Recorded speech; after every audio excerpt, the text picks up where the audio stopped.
काय सांगाल, ओबीसीच्या आरक्षणाला कुठेही धक्का न लागता सरकारने मराठ्यांना आरक्षण दिलं, आज तुम्ही या ठिकाणी आभार मानण्यासाठी आहे? बघा, असं आहे की आमचं आधीपासूनच राष्ट्रीय ओबीसी महासंघाच्या वतीने कधीच मराठा आरक्षणाला विरोध नव्हता.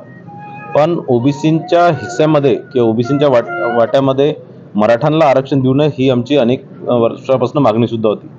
आणि मागील 6 महिन्यापासून ज्यावेळेसपासून जरांगे पाटलांनी जे आंदोलन पुकारलं आणि ते सातत्याने सरसकट कुणबी जातीचे प्रमाणपत्र मागत होते, त्यामुळे मोठ्या प्रमाणात संपूर्ण महाराष्ट्रातील ओबीसी जनतेमध्ये असंतोष निर्माण झाला होता.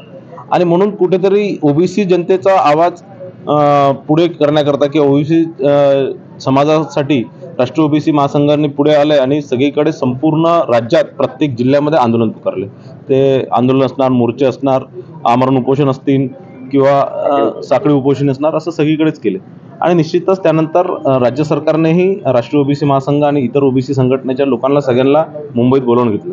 आणि मुंबईत बोलावून घेतलं असताना त्यावेळेस मी सरकार आणि राष्ट्रीय ओबीसी महासंघ आणि इतर ओबीसी संघटनेच्या मध्ये मध्यस्थी केली होती.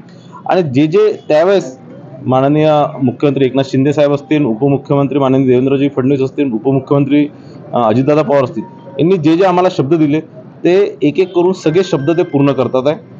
त्यांनी आम्हाला सांगितलं होतं की कुठेही ओबीसीचा आरक्षणाला धक्का लागणार नाही, कुठेही मराठा समाजाला ओबीसी आरक्षणाचे वाटेकरी होऊ देणार नाही, मराठा समाजाला वेगळं आरक्षण देऊ.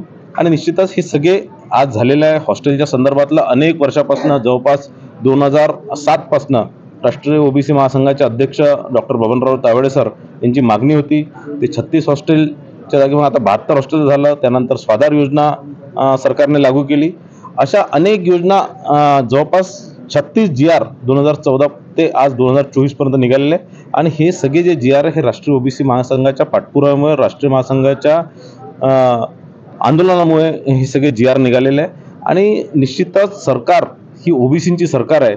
आणि निश्चितच या सगळ्या गोष्टीचं, या सगळ्या निर्णयांमुळे हे आज या सरकारने सिद्ध केलं आहे.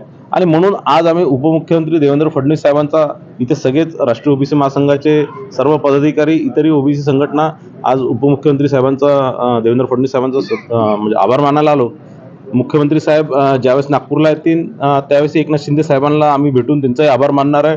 अजितदादा पवार साहेब ज्यावेळेस नागपूरला येतील त्यावेळेसही आम्ही सगळेच जाऊन त्यांचा व्यक्तिशः आभार मानणार आहे. पण आज आपल्या चॅनलच्या माध्यमातून या तिन्ही नेत्यांचा आम्ही नम्रपणे फार फार आभार मानतो. धन्यवाद.